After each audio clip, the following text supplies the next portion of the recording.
What going on? What going on? How y'all living? How y'all doing? Welcome to the show. Welcome to the podcast of all podcasts. Get it off the chest. Hope y'all doing good. Y'all should be doing good for the simple reason we here. You know the rules. First and foremost, we're gonna thank him. We thanking the Most High. We survived this week. Some of us didn't. So if you're here, you gotta thank him. Man, look here. We're gonna dive right on in. We ain't gonna waste no time.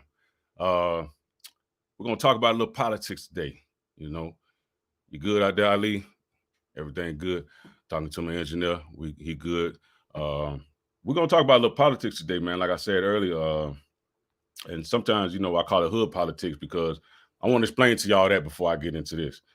I call it hood politics because I'm from a neighborhood, and the neighborhood that I'm from, it was where voting wasn't, and it wasn't on our radar. Let's just say, you know, the life I was living, I wasn't concerned about voting. I wasn't concerned who was running no Congress. I wasn't concerned who was head of the Senate. I wasn't concerned who was the president. You know, I just always looked at it as it wasn't no trickle down effect to me. And my immediate my immediate well being. Let's say. So I didn't really, I didn't ever take it serious, you know what I'm saying, coming up. I mean, I'm giving y'all my whole thing. You know who I am. I'm gonna give it to you raw. So I just didn't care for it. I started voting as I became older and as more of a man, because I wasn't a man when I was thinking about it like that. So as I became more of a man, I understood how this thing works. And so I got interested in the politics of it, you know what I'm saying? So that's why I call it hood politics when I say it. It's because I'm from a neighborhood where we didn't really care about it. And so now that I do care about it, I want to explain it in a way that maybe some of the people who came up the way or coming up the way I did, they don't know about politics. So I can break it down in layman's terms, so to speak, to those individuals. Because I look at this and I check it out and I research it, you know what I'm saying, from far as what I can do for myself. And so then I turn around and I express it in a way that I know, people like myself a long time ago might understand. You dig what I'm saying? So that's where we at, ladies and gentlemen. All right. Like I said, I hope y'all feel good. Y'all ready? We're gonna dive right into this, man. So politics today, I'm gonna speak on what's going on in my state, Georgia. All right, from Atlanta, GA. All right. So I'm gonna talk about what's going on here in the state of Georgia with our current governor, Brian Kemp. And before I even, dwell into this stuff right here, let me talk about how he became governor.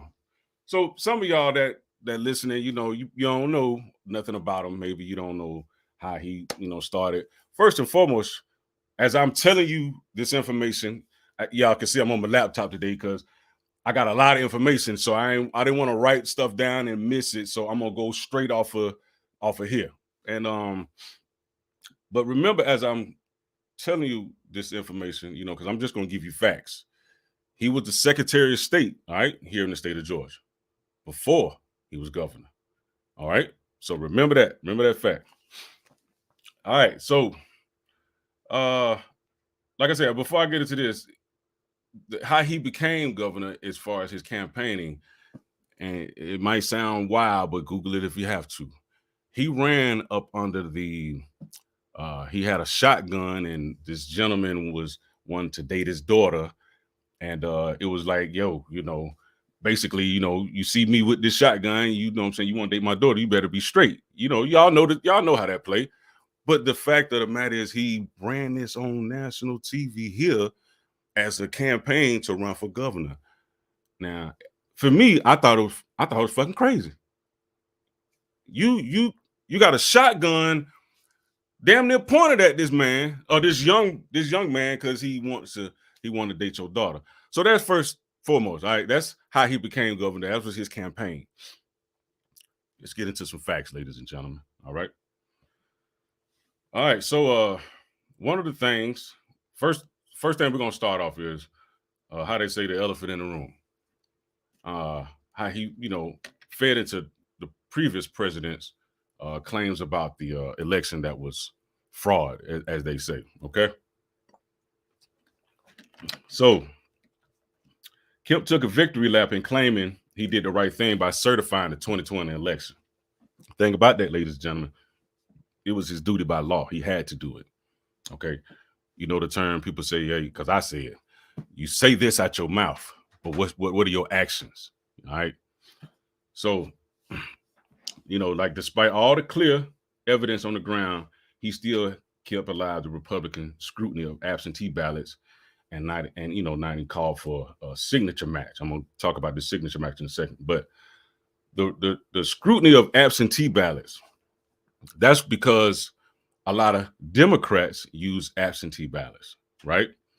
Some of y'all probably already know, but them absentee ballots come in by the numbers. They come in by the numbers and they take a minute. You see what I'm saying?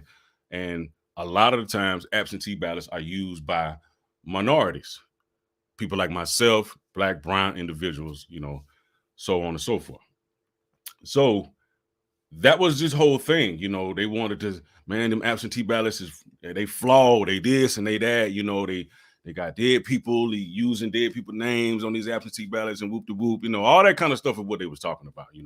So that's all about part of this big lie that you hear them talking about. Is that okay? So this is what he wanted to do. It's called a signature match. Now remember, having him being a Secretary of State before this, he should have knew that on a signature match on absentee ballots, the envelopes on absentee ballots themselves are not possible. You can't look at the signature match on the absentee ballot and the envelopes themselves and just say that's it. And see, he knew that by being Secretary of State. So you knew that, but when you became governor, you kind of just forgot all about that and went in the opposite direction. And now you want to speak on it as, oh, it was a big lie. The signatures don't match, huh? So that's what they speaking of on absentee ballots and the signature match. So they did an example and said a review of absentee ballots in Cobb County, that's here in Georgia, it's north side, located in Metro Atlanta. All right, so I'm gonna say this again. There was a review that was some absentee ballots that were for Cobb County. They were located in Metro Atlanta. They did the little research and found out it was no significant evidence of fraud on that. Okay.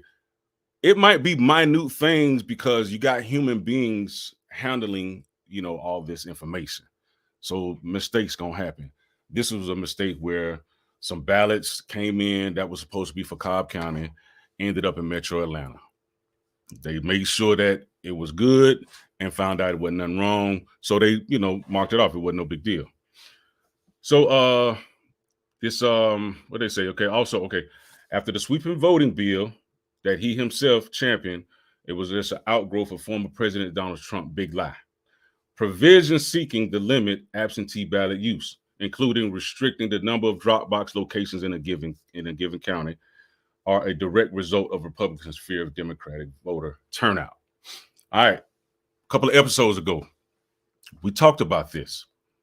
We talked about how they limited these drop boxes. All right, that's all a part of. They scared of everyone getting out and doing their part, which is to vote. You got a civic duty to go out and vote. We have to get out of the mind frame, and I'm saying this because I was in the mind frame of my vote ain't gonna do nothing. What me going there punching whatever it is that's not gonna do nothing. This is how I was really thinking. It's the environment that I was in. Like I said, the trickle down effect I didn't see coming. I ain't see nothing coming to me. So why am I gonna participate? That's how I was thinking. That ain't the case though, ladies and gentlemen. Step outside of that and think about all of the other individuals who gonna go down there and punch their ticket. That's how the change is made. Okay. That's how the change is made. The change is made is because the multitudes of people that go down and do their civic duty to vote.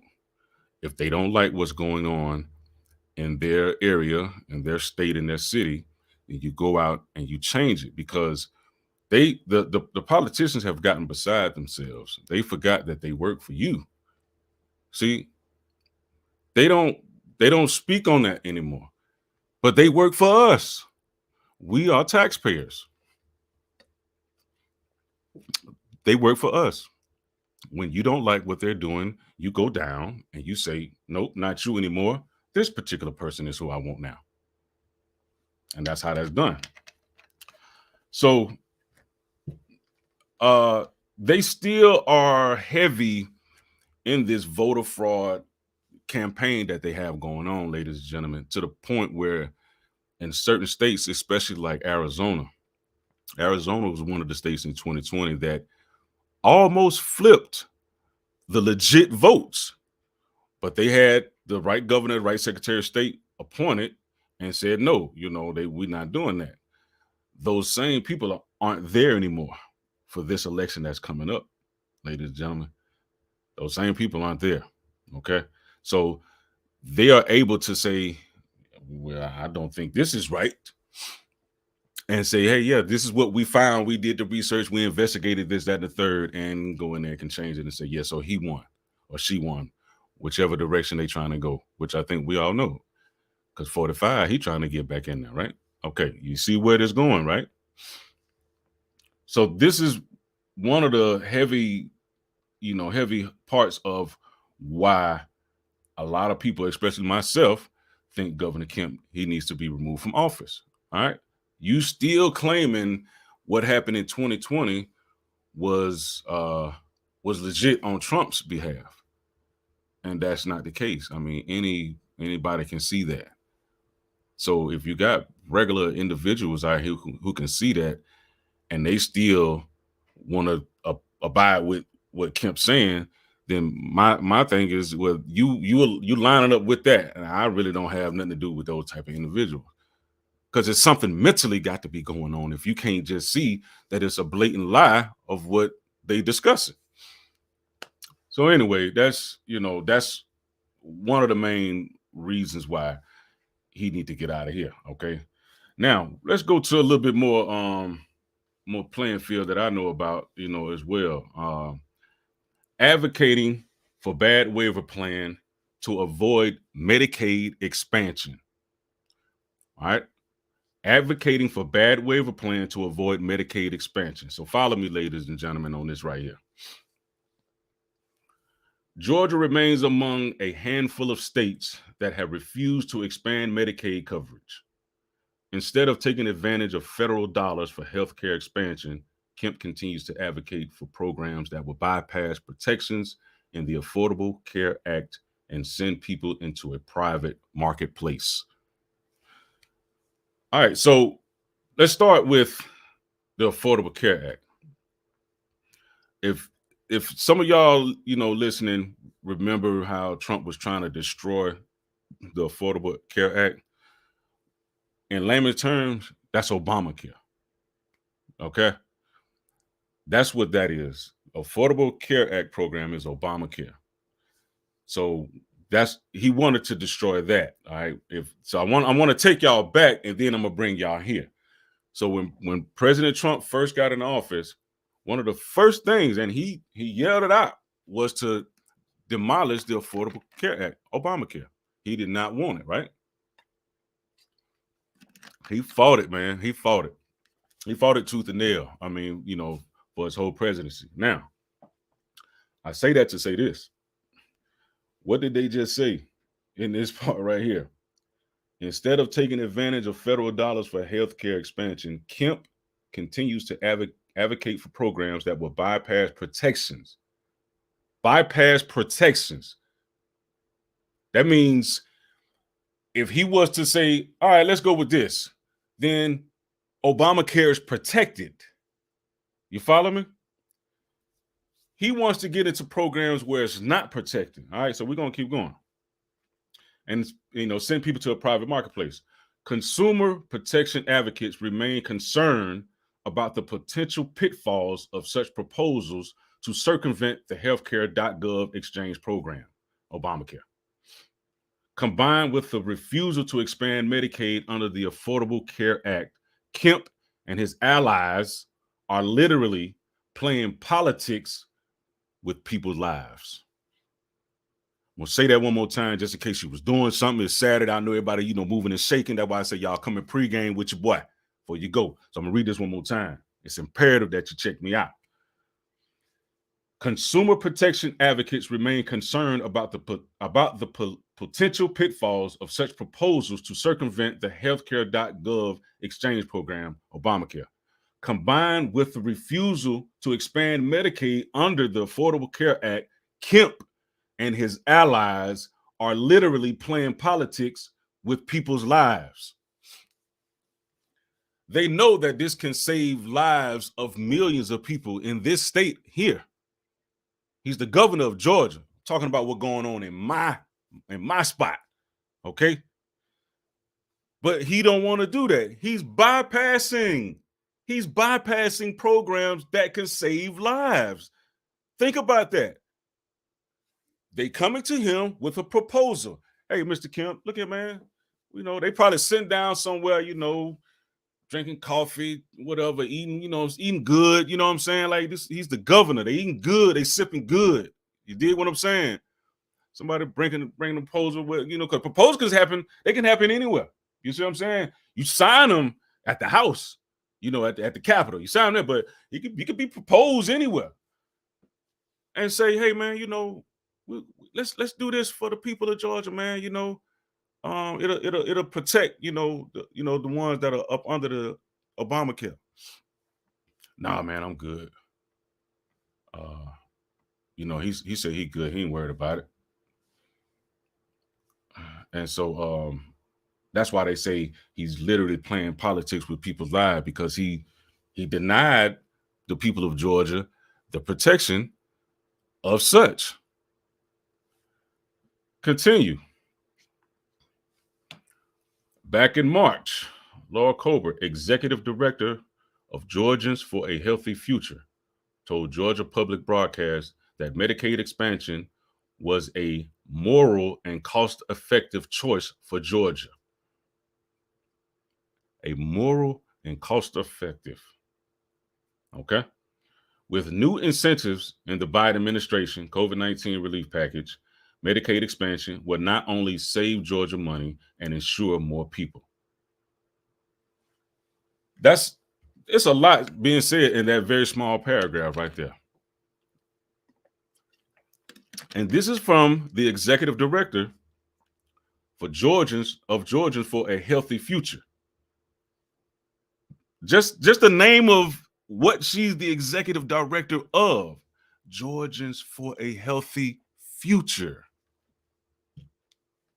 All right. Then it says, she told Georgia Public Broadcast, all right, GPB.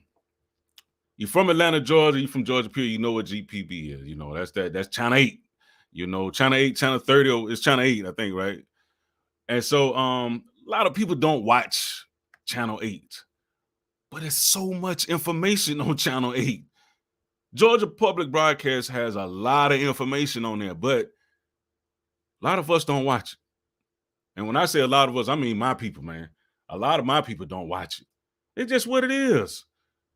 It's just what it is. It's how we came up. You know what I'm saying? But I'm here to tell you, it's a lot of information on that channel, man. She said it was a moral and cost-effective choice for Georgia. Let's think about that. Moral and cost-effective. So Governor Kemp is going against something that's moral and that's cost-effective for his constituents, which is everybody in the state of Georgia. He's not the mayor where they just responsible for Atlanta. He's the governor. So he's responsible for everyone in this state. You follow me? You follow me on the ground? All right. We're going to continue with this thing, man. The moral part, though, that's godly, man. Come on now. Think about it now. She said it's moral and cost effective. That's godly, dog. I don't care what you say. When you break it down, man, to the funk of it, it's something that you should just do because of the goodwill of people. If that ain't God, I don't know what is then. And then she said cost effective. If you're in politics, you are trying to do everything that you can do that's cost effective for your city, for your state, depending on what your title is. In his case, he's the governor. So he would be doing things that's cost effective for the whole state. Not like, I'm in Atlanta, right? So my mayor, he gonna do everything that's cost effective for the city of Atlanta. Not nothing that's going on in Columbus, Georgia, or nothing like that. Down in Albany, he ain't got nothing to do with that. He love everybody, I'm sure, because that's what you're supposed to do as a politician. Yeah, I love everybody, woo, woo, woo, boom, boom, all that, But he can't do nothing about none of y'all down there. You see what I'm saying? But in this case, this gentleman, he can do it for everybody. Everybody in the whole state. It's cost effective. Usually when it's cost effective, you do it. I don't care what it is. Man, if I'm going and I'm driving, I'm trying to get some gas, I'm looking to see what's the lowest. What's the lowest around? What's the lowest? That's cost effective for me. As a regular old Joe riding around going to work and coming up here talking to y'all, giving it to you raw. I got to find the most cost effective way for me to move around. So a lot of time, QT it is. Kroger with that with my card, with my yeah, I want my 10 cents off every time. Yes, I am being cost effective the best way I can. You understand me? So why he ain't doing it for everybody in his state? That's one of the reasons why people are like, we got to go. So I'm just giving y'all some of these facts. I'm just giving y'all facts. I ain't making up nothing. I ain't making up not one thing here. I'm giving you the facts. You go off of what you want. We all grown here. All right. Running the numbers. It's always about the numbers, y'all. The Kaiser Family Foundation showed the new expansion incentives would yield a net fiscal benefit to Georgia and other states. It's kind of wild that as a member of the party of fiscal responsibility, that's in what they say, quotation marks, fiscal responsibility. What they're saying is the Republican Party usually is known for fiscal responsibility. So what she said again was, it's kind of wild that as a member of the party of fiscal responsibility, Kemp would pass on such a great deal for Georgians. Instead, he remains committed to pushing forward on a proposal for limited Medicaid expansion that is more expensive, more restrictive, and covers fewer people than full Medicaid expansion. All right, let me read that again. It's kind of wild that as a member of the party of a fiscal responsibility, the Republicans is what they're speaking of. And when she said member, she's talking about Kemp. All right, I want y'all to make sure y'all follow me on that. Kemp would pass on such a great deal for Georgians. Instead, he remains committed to pushing forward on a proposal for limited Medicaid expansion that is more expensive, more restrictive, and covers fewer people than full Medicaid expansion. It's as simple as that, man. It's as simple as that. I mean, that right there alone, all right, let me break it down. They coming to him and basically saying, if you take this proposal, it would just help everybody in your state, man. It ain't really nothing to really just so complicated, man. He's passing on things that would help everybody in the state of Georgia. In healthcare. Health is wealth.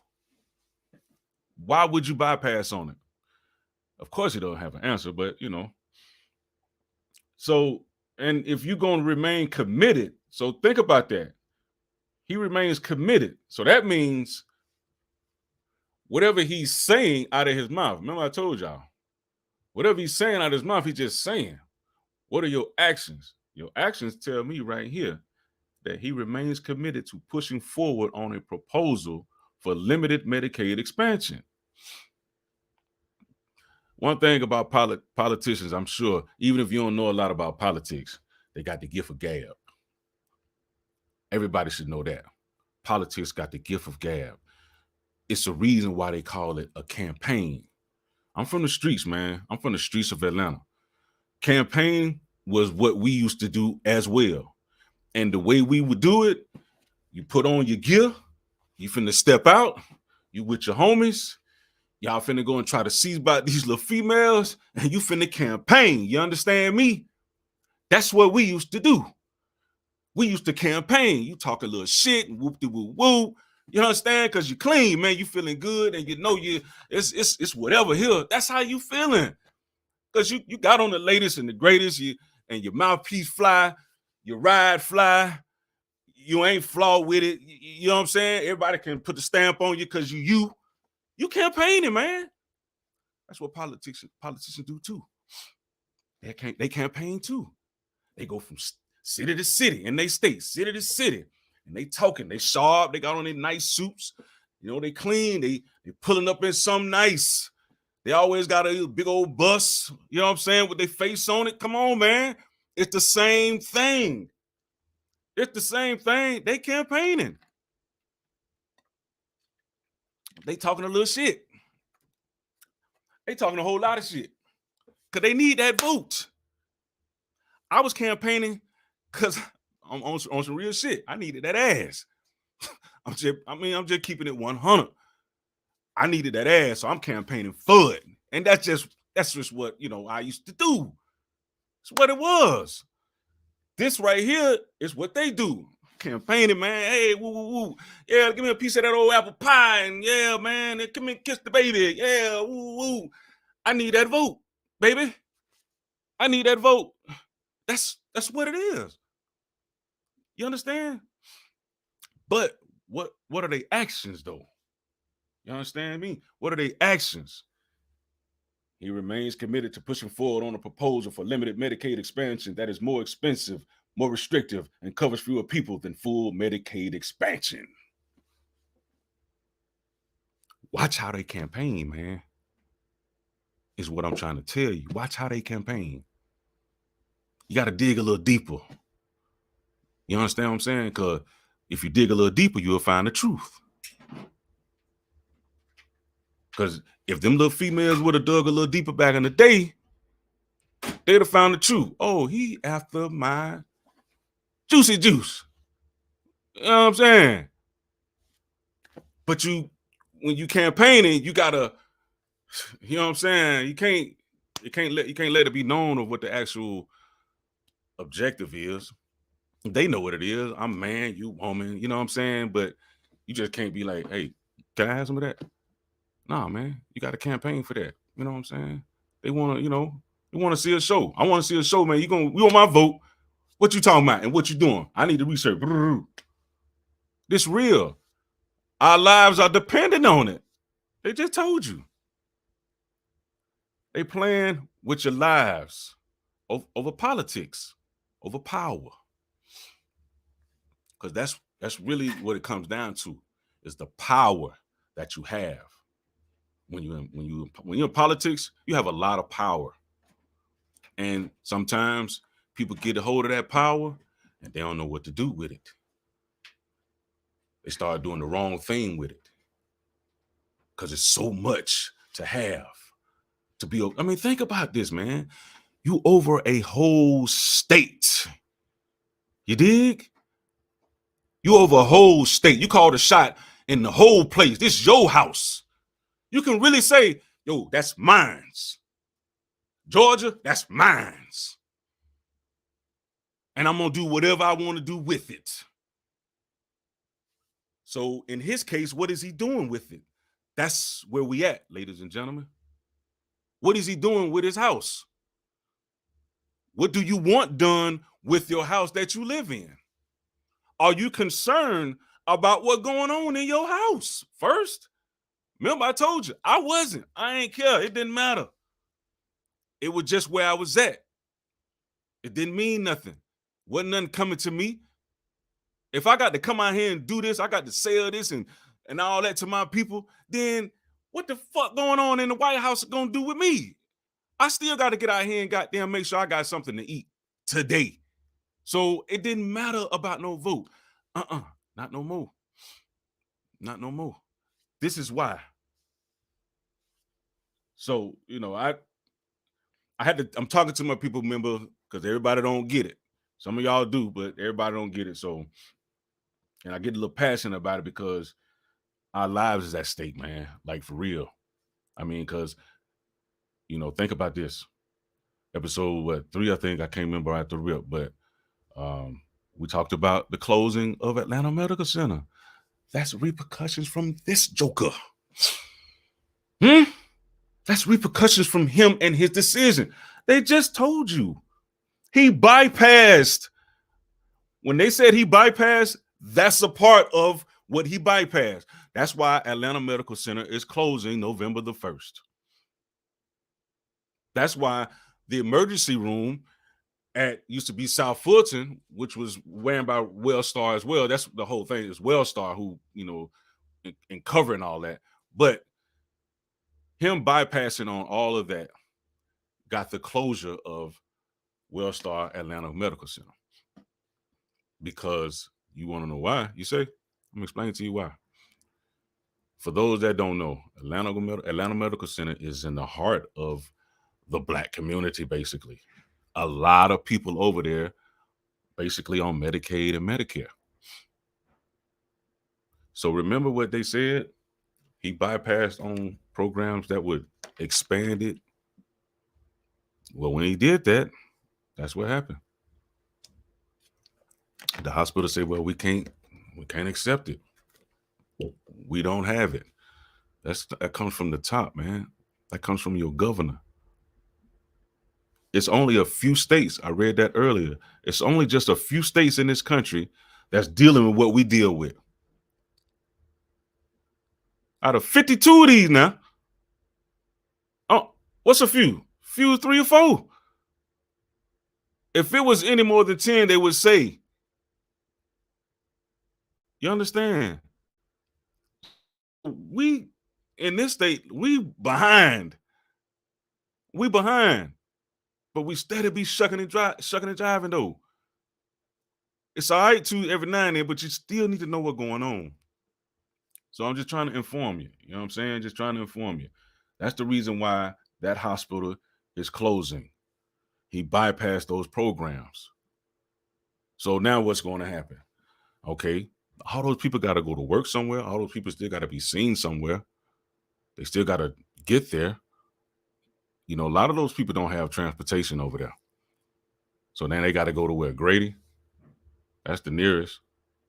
Then remember I told you it's a level 1 trauma center that we're talking about. I'm not talking about just some community hospital, man. This is a level 1. This is the one where you get you whatever, something major happened to you, shot in the head, damn near your leg gone, all that heavy stuff, you go there. And when I tell you, them people take care of you. Knowledgeable people. I ain't saying that just because I used to work there and I was born there. I'm passionate about this place. But them people over there really take care of you, man. I mean, it's just, it's crazy that a level 1 hospital is closing this fast. I mean, this is like, when we found out about it, this was maybe 2 months from when they told everybody the news, and the mayor didn't know about it, none of that. Because of 107 million lost in a year. We're talking about Wellstar, y'all. They closing down the hospital because they say they lost $107 million. If you know anything about hospitals, man, that's chump change. That's chump change, man. We're talking about an organization that has 9 of them here in the state of Georgia. 9. Wellstar got 9 of them, y'all. And the 2 that they having problems with in my community. You know, I don't care what color you are, black, white, red, yellow, it don't matter. Wrong is wrong, right is right. Do the research. How your problems is with these 2, but you're adding on in Alpharetta. But you're saying you're closing because you lost $100 million. You got to be kidding me, man. So this is why you got to be informed of what's going on. Your lives are at stake. Literally, those people's lives are in danger. Some people over there are very sick, can't be transported to another hospital because they've taken on other patients as well. See, it's a trickle-down effect from closing a hospital, you know, and it's a kind of bad trickle-down effect though, because that's dealing with your health, you know, whether you're gonna make it or not in certain cases. You understand what I'm saying? You know, you close down a department store. Yeah, oh man, I hate that. I can go to Macy's over here though.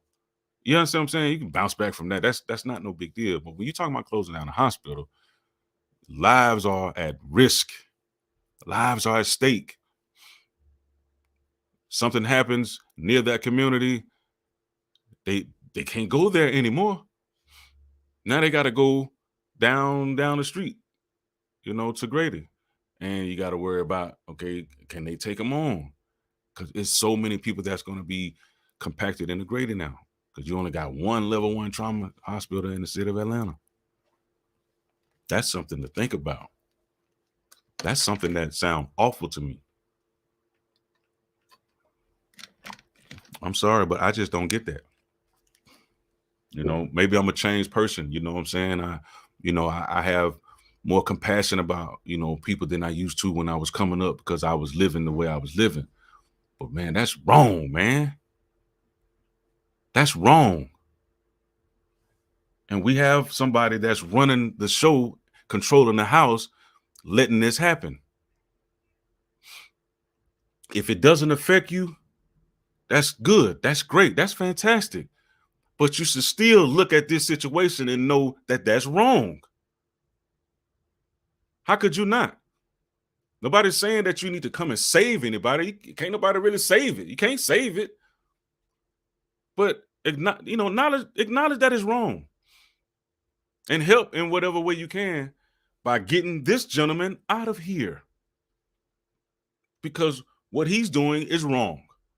It's morally wrong. They saying it themselves.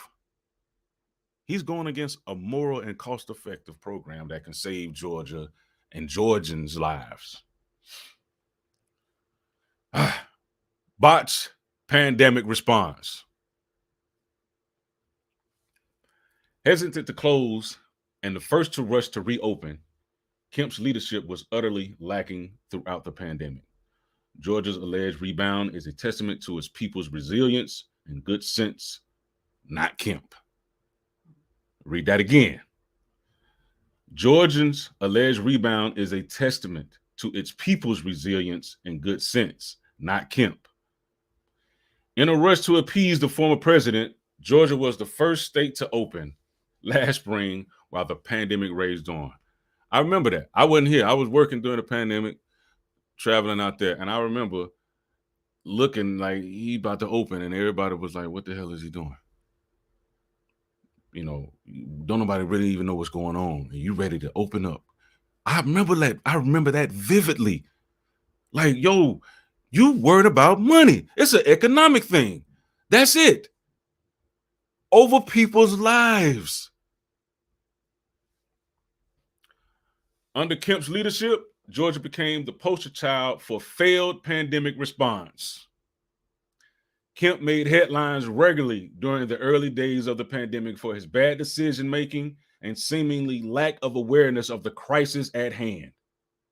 The nation cringed early on in the pandemic when Kemp claimed to have only just learned that the asymptomatic people could also spread COVID-19, despite the CDC and other experts warning of the facts for the weeks. Come on, man. It's right here. I'm going to give y'all the facts. Do what you will with the facts. They basically said they was laughing at him. He a clown, basically, for how he ran the show during the pandemic. But instead of staying up to date on the latest info, Kemp was busy preempting municipal public health rules and suing Atlanta Mayor Keisha Lance Bottoms over her mask mandate. Y'all heard that right. I remember that too. The man sat up there and tried to sue our mayor at the time, which was Keisha Lance Bottoms, over the mask mandate. She wanted to keep, everybody wearing the mask. He wanted to be done with the mask. And he literally tried to sue her. Think about that, ladies and gentlemen. What's that word everybody using now? Petty? Come on, man. First of all, we're in a pandemic. You got time to sue somebody? Not only somebody, you the governor of Georgia, and this is the mayor of Atlanta, and you want to sue her because she wants to keep everybody wearing the mask, and you don't. Is that not crazy? Is that not wild? But yes, ladies and gentlemen, that happened right here in the city of Atlanta, right here in the state of Georgia. Fucking cuckoo for Cocoa Puffs, if you ask me.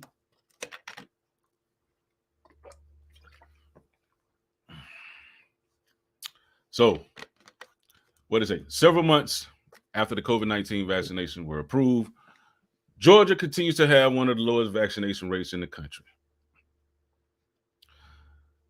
This guy is, as you can, if you've been following me, as you can see, this is economic based.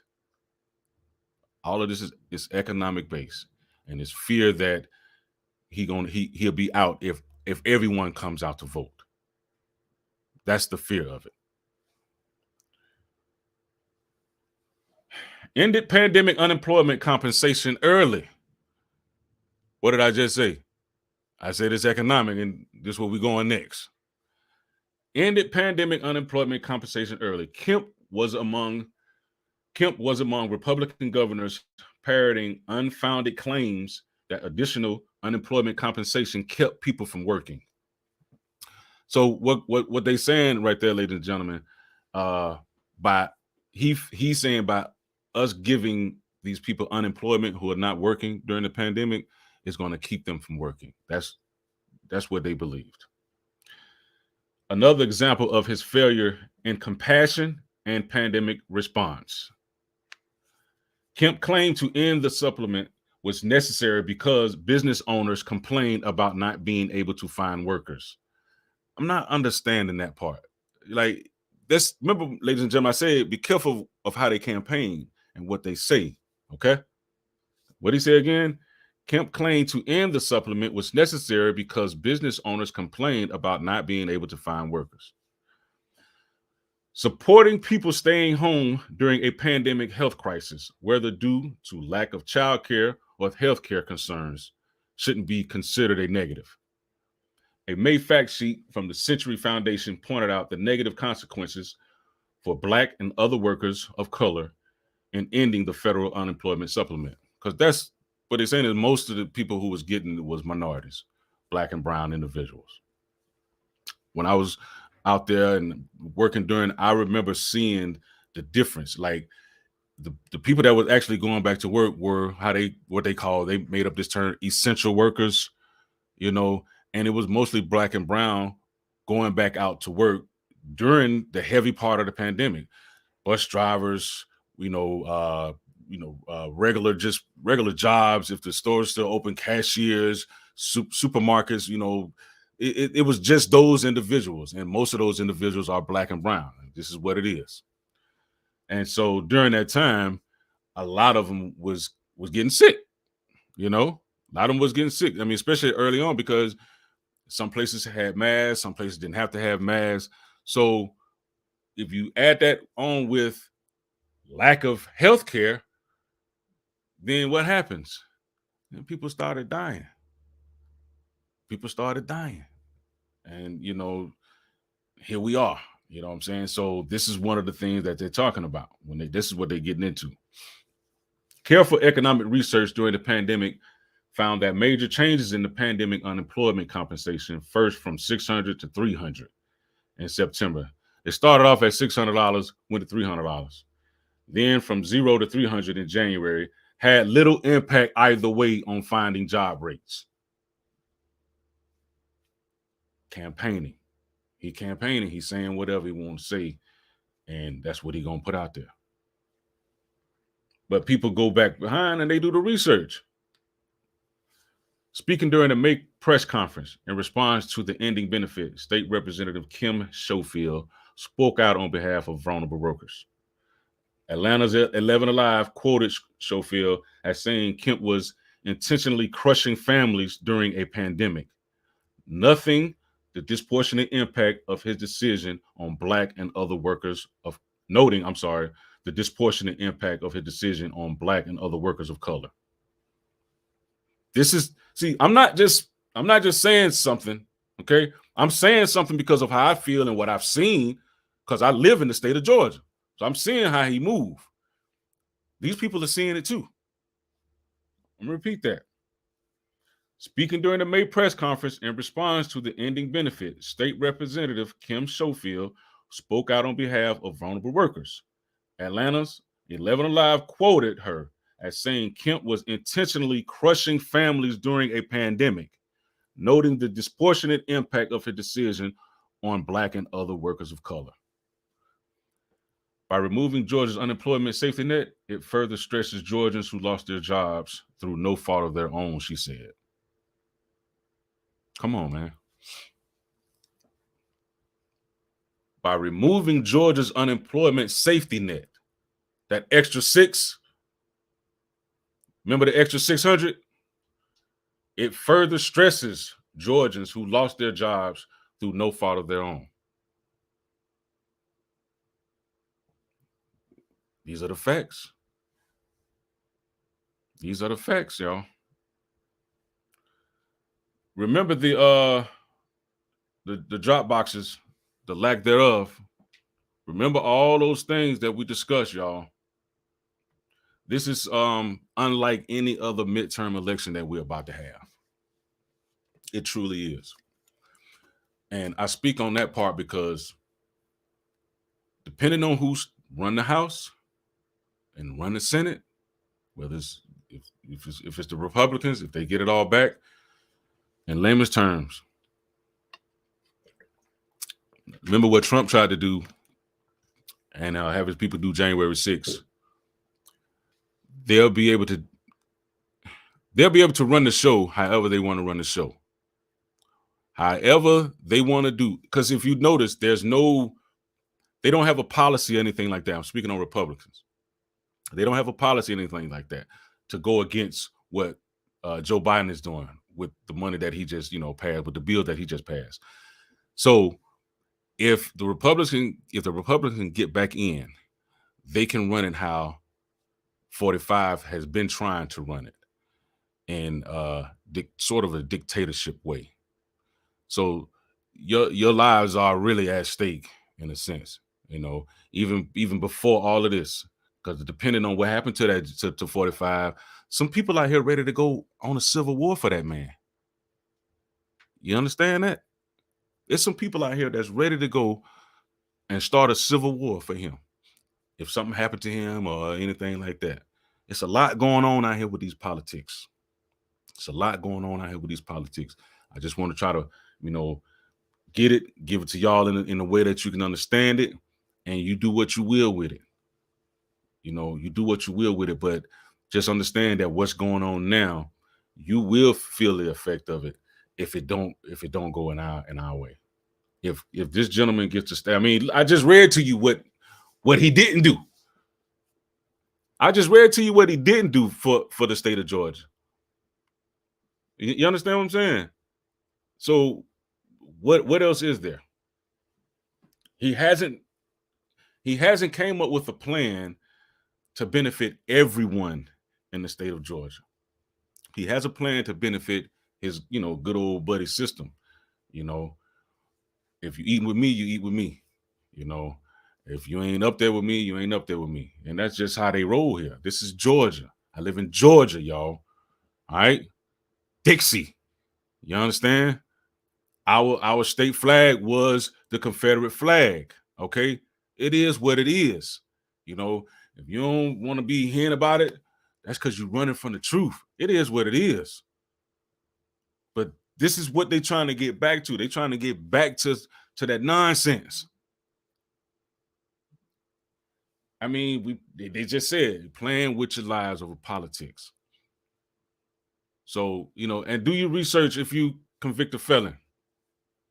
I don't have all that information, but I'm gonna make sure I when I get it this week, I'm gonna post it.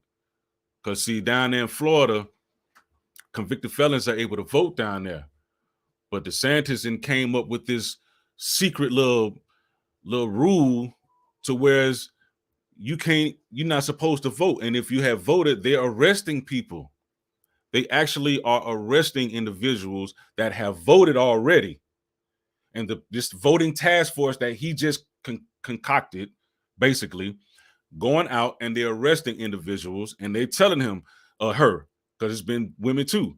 Yes, I know I know you don't know a lot about it. The officers are telling these individuals, but what's going to happen is, ma'am, we're going to take you down. You're not going to even go upstairs. You're just going to sign you something and you'll be able to, come right out. It doesn't fucking matter. You putting handcuffs on people that probably never had handcuffs on them because of some bullshit ass goddamn law that he didn't concocted secretly. This is what's going on. Google that shit. This is what's happening right now. Now, if that was your mom or your auntie or something like that, you'll be you'll be pissed about it. It shouldn't have to be a family member though. It shouldn't have to be a goddamn family member, man. What's wrong is wrong, man. We got to get back to that shit. What's wrong is goddamn wrong. These people doing their civic duty, and because of what he then came up with, they getting handcuffed and they going to jail. And they're going right back through. And the officer's trying to make it seem like it's gonna be a picnic. It's not a picnic. You putting handcuffs on somebody that's detrimental to some individuals. Especially if she's 60-something years old, just got out of her car from the grocery store, and you putting handcuffs on it. And then she's like, well, let me tell my husband. Well, no, we're just gonna have to come. When he come out, we'll let him know. This is what's happening, ladies and gentlemen. And that's the same party as this guy. Same party. It's also the same party who flew them people legally. Now, these people are over here legally. Flew them from Texas to Maine, saying they had jobs for them and all that kind of stuff. How you gonna do that to people, man? And then they get there, they just standing around like, well, they told us we was gonna be working. Luckily, where they went, Martha's Vineyard? Flew them to Martha's Vineyard. Luckily, them people came out there with compassion. You know what? We saw what he did. Come on, y'all. Food, clothes. They got a whole drive for them people out there. What you need? Come on this way. We got you. It backfired on them. Man, good over evil, man. Love over hate, baby. That's where we at.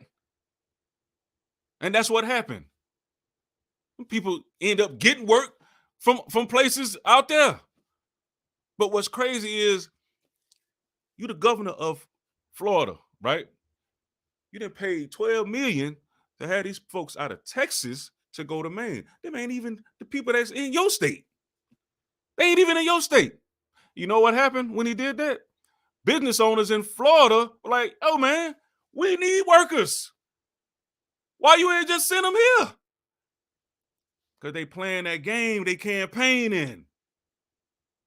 They campaigning. Yeah, man, the border's out of control and blah, blah, blah, blah. And yeah, it's a border problem. Yeah, for real. It's a border problem. Yeah. But not to the point where you had to fly them from Texas to Maine when you could have just you could have brought them right there to your state because they just said they needed workers. But they campaigning, man. They saying whatever they want to say. Better watch how they move, y'all. Watch their actions, man. You have to. It's a must. This is where we at now. Every day that you live is detrimental to you if you got somebody like him running your house. You might not be on Medicaid. You might got insurance. You know, I got insurance. I'm blessed to have insurance. I'm not on Medicaid or nothing like that, right? But I still think it's fucked up of what's going on with them individuals that's on Medicaid and Medicare. And if enough of us get that in us, maybe some shit will change around here. You understand me? Huh? What you here for? What's your existence for? Why you moving around for? If you just want to look, you just want to be a standby motherfucker, huh? Or you want to be a part of something, man? Change what's going on around you. Everybody ain't happy with they life right now. So some of them people that's on Medicaid and Medicare, they can use our help in any way. And the first way is we got to get this guy out of here so they can have help. They can have protection. I'm not going to sit back just because I got insurance and be like, man, well, that's on them. It ain't on them. It's on me. That's how I feel. It's on me. So I'm going to start, like I said, I'm going to speak on it. We got to help. It's your duty to help. You got life. You breathing, man. You ain't got no problems. Some of these folks got breathing problems, man. On Medicaid and Medicare. They walking around with an oxygen tank. You ain't. You might smoke. Matter of fact, think about that. You got insurance and you smoke cigarettes. These folks don't smoke nothing. They just need help with oxygen tanks. Get out there and vote, man. You got to get them out of there. All right? So they can expand the coverage for them. It's really life or death for some people, man. You know, it really is life or death for some people. And that's just where I'm at with it, man. You know what I'm saying? You know, I want to thank everybody for pre-gaming with me, you know, on this Saturday. You know what I'm saying? Checking in the podcast, whether you watching on the video, YouTube, get it off your chest, you know, Facebook, enjoy life. Or if you're listening on multiple channels on the audio, you know, you can go to getitofyourchest.com and we got all ways you can listen to it through the audio. Because that's what the podcast is. So, you know, for my people that really don't know, podcast is just really it's about audio, you know, just hearing me.